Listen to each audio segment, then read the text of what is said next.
You are a staunch supporter of Israel. That is why you wanted to take a moment to speak with us.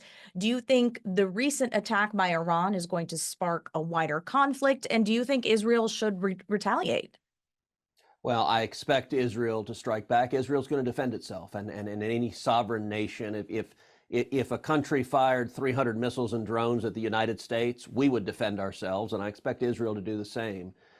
You know, I watch what's happening in the Middle East, and it is horrific. October 7th was the most atrocious, the greatest act of mass murder of Jews since the Holocaust. And we have to step back and ask, why is this happening? And unfortunately, it is happening because the Biden administration and the Democrats in Congress keep giving money to the enemies of America and to the enemies of Israel. Joe Biden has flowed over $100 billion to the nation of Iran. Iran funds Hamas. 90% of Hamas's funding comes from Iran.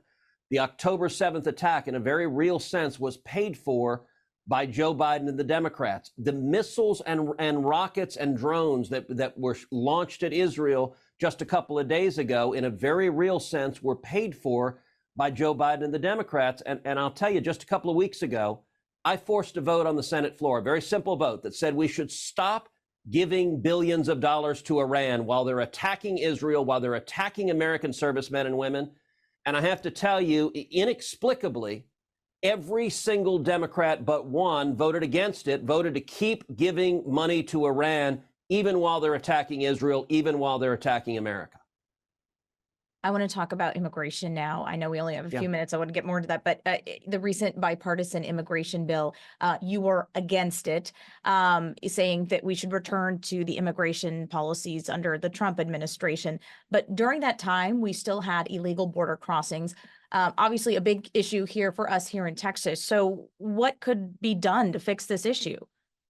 So we have to secure our border. And what is so infuriating is that we saw enormous success under President Trump. When Joe Biden became president, he inherited the lowest rate of illegal immigration in 45 years. We had achieved incredible success securing the border.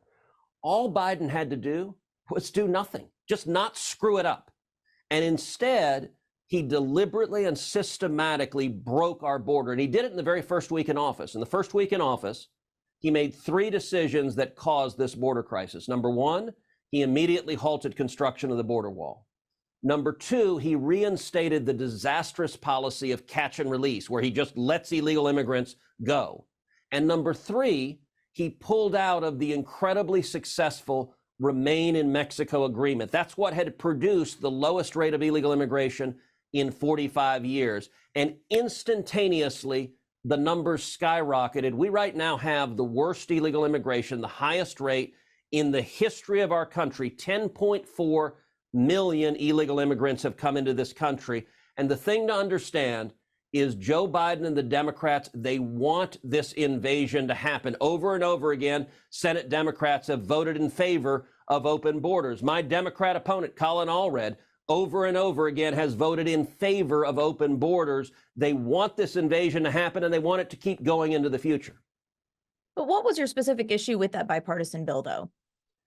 It was a terrible bill. It was a bill that was written by Chuck Schumer, and it was designed to keep illegal immigration happening. It codified, it wrote into law Biden's catch and release policy. That's a terrible idea. It normalized 5,000 illegal immigrants a day. That's 1.8 million illegal immigrants a year, every year into perpetuity. It gave work permits to illegal aliens when they came here. It gave taxpayer-funded lawyers to illegal aliens. Not only that, it gave billions of dollars to sanctuary cities and to the NGOs that are helping traffic illegal immigrants through the country. It was not designed to solve the problem. It was designed to make it worse. And the reason is simple. The Democrats do not want to solve the problem. I'll give you an example. We recently had a vote on the Senate floor on whether we should deport illegal aliens who violently assault a police officer. Now listen, grab anyone in Houston, grab an ordinary Texan and say, look, if an illegal alien violently assaults a police officer, should you deport him? Any normal person would say, of course, yes, that's easy. Every single Democrat, all of them, voted no. By the way, in the House, Colin Allred also voted no. He's voted against deporting illegal immigrants who violently assault police officers.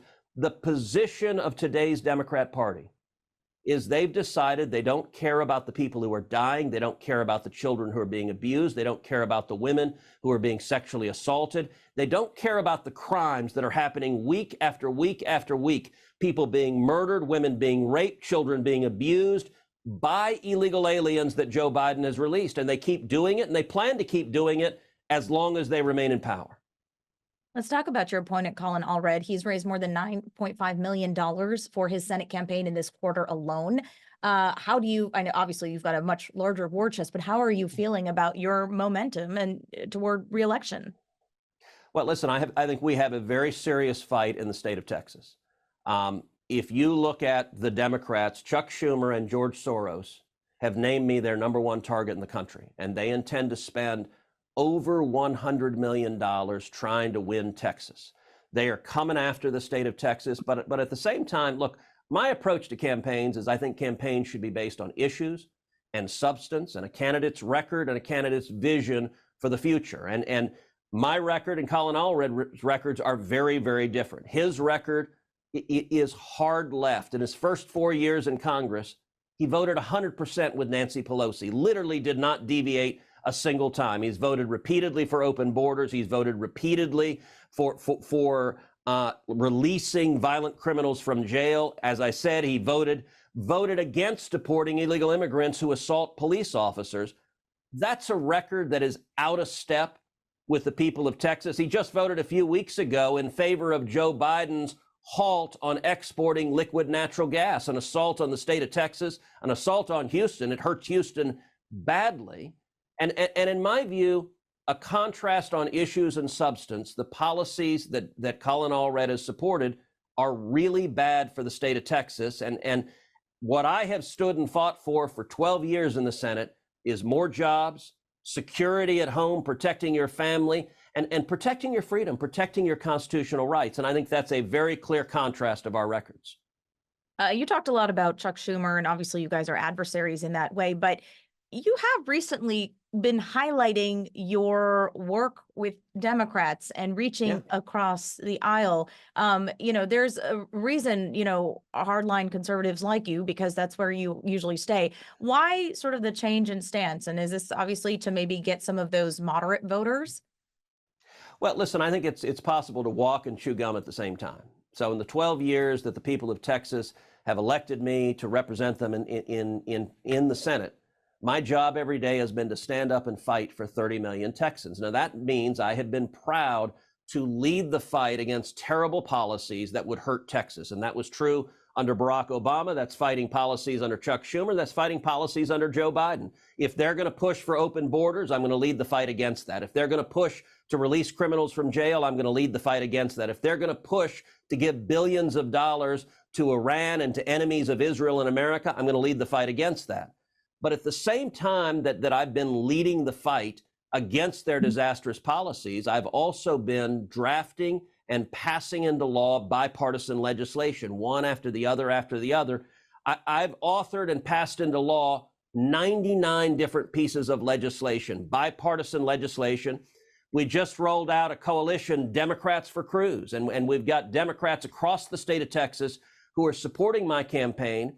People like Pete Sines. Pete Sines was the former mayor of Laredo, an elected Democrat, and he's endorsed my campaign. Why? Because he says, look, Ted has been a partner with South Texas in terms of jobs, in terms of job creation, and in terms of securing the border. That makes a difference for the people of Texas. People like Marty McVeigh here in Houston, who's an energy expert. He was an appointee in the Obama administration, a senior appointee. He's endorsed me. Why? Because he says he wants a senator who supports energy, who supports oil and gas, who doesn't have a policy of attacking American energy and undermining our energy security. People like Sheriff Danny Dominguez. Sheriff Dominguez is the sheriff of Presidio County. Presidio County is in Big Bend. He has 108 miles of the Rio Grande River in his county.